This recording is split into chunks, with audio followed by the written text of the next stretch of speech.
हम चाहते हैं कि कस्टम ड्यूटी को कम करना चाहते हैं मिथिलीन, डाइफेनाइल, डाइआइसोसाइनेट और एमडीआई के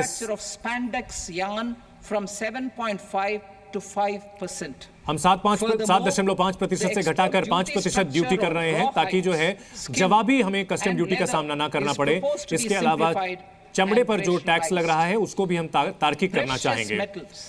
जो बेशकीमती धातु होते हैं, जो धातु और जो उसके अलावा सोने और दूसरी धातु की सोने और चांदी के जो उत्पाद हैं उस पर कस्टम ड्यूटी 6% होगा और प्लेटिनम पर 6.4% होगा।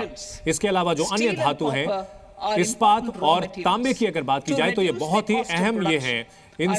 हम उन पर जो कस्टम ड्यूटी है उसको हम फेरो निकल और ब्लिस्टर कॉपर जो कि उनका कच्चा माल है उस पर कम करना चाहते हैं।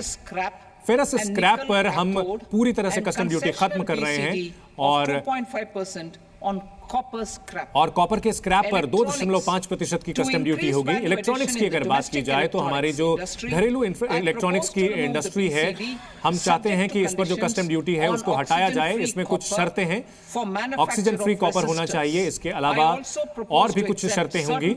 हम इसके अलावा कुछ और भी जो कनेक्टर हैं उसके निर्माण के लिए जो केमिकल और पेट्रोकेमिकल हैं, हम चाहते हैं कि पाइपलाइन में जो सुविधा है उसको हम मजबूत करें। इसके लिए हम अमोनियम नाइट्रेट पर कस्टम ड्यूटी की बात कर रहे हैं और इसे 7.5% से बढ़ाकर 10% किया जा रहा है। प्लास्टिक की अगर बात की जाए तो पीवीसी फ्लैक्स बैनर ये जैविक तौर पर जो है बहुत खतरनाक होता है और पर्यावरण के लिए खतरनाक होता है और इसका जो आयात है वो कम हो सके, हम इसके लिए इस पर जो टैक्स है 10 से बढ़ाकर 25% कर रहे हैं। टेलीकम्युनिकेशन के जो उपकरण हैं उसको लेकर अगर बात करें तो हम जो हमारे जो घरेलू उत्पादक हैं उनको उसके लिए हम कस्टम ड्यूटी को बढ़ा रहे हैं, उसे 10 से बढ़ाकर के 15% कर रहे हैं। खास तौर पर जो टेलीकॉम और उससे जुड़े हुए जो उपकरण हैं, हम कारोबार को बेहतर करना चाहते हैं। हम जो घरेलू एविएशन और एमआरओ को बढ़ावा देना चाहते हैं।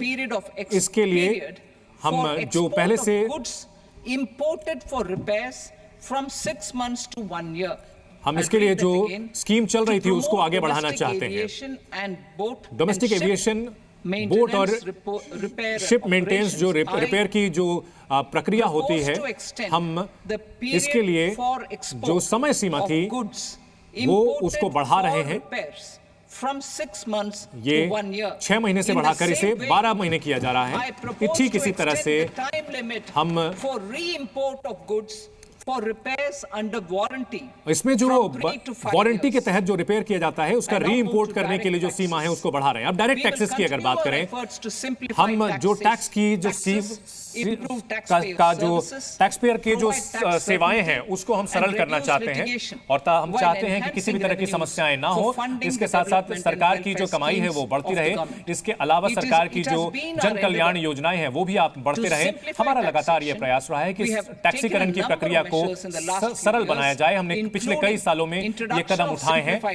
इसमें हमने सिंप्लीफाइड सरलीकृत टैक्स रिजिम भी शुरू की है जिसमें कि एग्जेम्प्लिफिकेशन और डिडक्शंस नहीं होंगे। और